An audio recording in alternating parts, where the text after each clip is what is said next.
Hey everyone, so yesterday I did a video on universal credit because Esther McVey, who is DWP secretary in the UK and oversees universal credit, held a meeting with people in the government and allegedly said that when universal credit is rolled out to the rest of the country over the next 12 to 15 months, up to 3.2 million families will be up to £2,400 a year worse off. That's 3.2 million families who are the lowest earners in the country and the most vulnerable. No doubt some of them will be weak, some of them may even be mentally ill, and they'll be even worse off.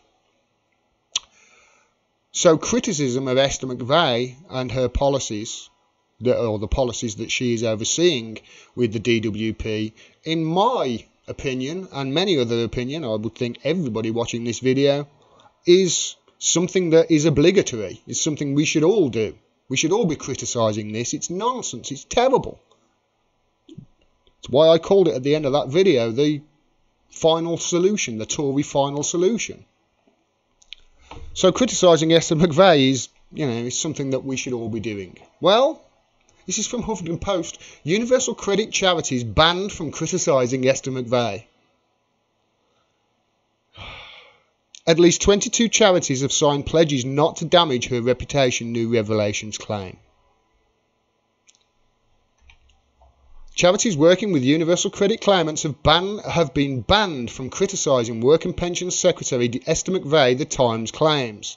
According to the newspaper, at least 22 organisations covering contracts worth £1.8 million have been required to sign clauses pledging not to damage the reputation of Work and Pensions Secretary and to instead, quote, pay the utmost regard to her standing and reputation. They must not do anything which may attract adverse publicity to her, damage her reputation, or harm the public's confidence in her, the paper said. Officials at the DWP denied they were, quote, gagging clauses intended to prevent criticism of ministers or their policies, insisting they were just, quote, standard procedure. No, they're gagging clauses. And if they are standard procedure, they're standard procedure gagging clauses. However, a spokesperson confirmed that the contracts did include references to ensure both parties, quote, understand how to interact with each other and to protect their best interests. A DWP spokesperson said, it's completely untrue to suggest that organisations are banned from criticising universal credit. As with all arrangements like this, they include a reference which enables both parties to understand how to interact with each other and protect their best interests. This is in place to safeguard any commercial sensitive information for both governments and the organisations involved, said the DWP spokesperson for the Ministry of Truth.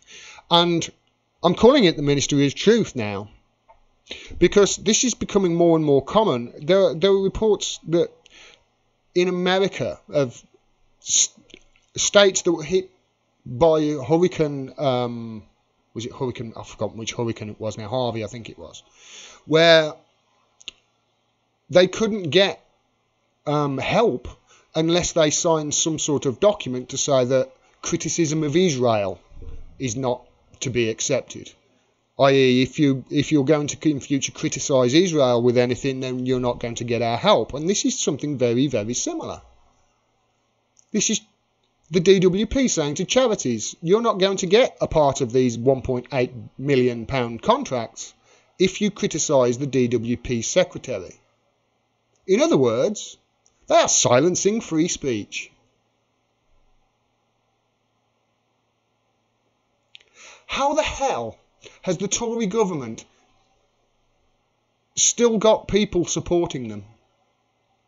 Have we lost all sense of moral behaviour in the UK? Or are we all too, oblivious to it all because most families are watching Gogglebox rather than what's going on in the world?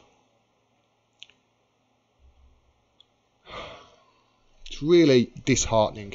I just wanted to do a video just highlighting this one story because it typifies to me the direction not just the US but the UK is going in. I say it all the time. When the United States catches a cold, it doesn't take long before the UK starts sneezing. And what I mean by that is if the United States do something, The lapdogs of the UK government, they follow suit. And this is why I highlighted how some charities were saying you couldn't get support post-hurricane if you were going to go on and criticise Israel. This is the Ministry for Truth from 1984 it is. And I, for one, am sick of it. We've got to get these Tories out, and they've got to get them out now, because I honestly think that if we don't, the whole country is going to lose all sense of what's moral and what's right in the world. And that is frigging scary, to say the very least. If you like this video and you want to see more, please subscribe and click the bell below so you get a notification of when I drop further videos. Independent voices like mine, I'm sure you're aware by now, are being censored across all social media platforms, so please like and comment on the videos. That really does help the channel out, and share the videos wherever you can to grow the audience. If you can, please support me on Patreon. You can do it for as little as $1 a month. I cannot do this without your help. I rely on your donations. Thanks very much for your support. It really is appreciated. Until next time, peace and take care.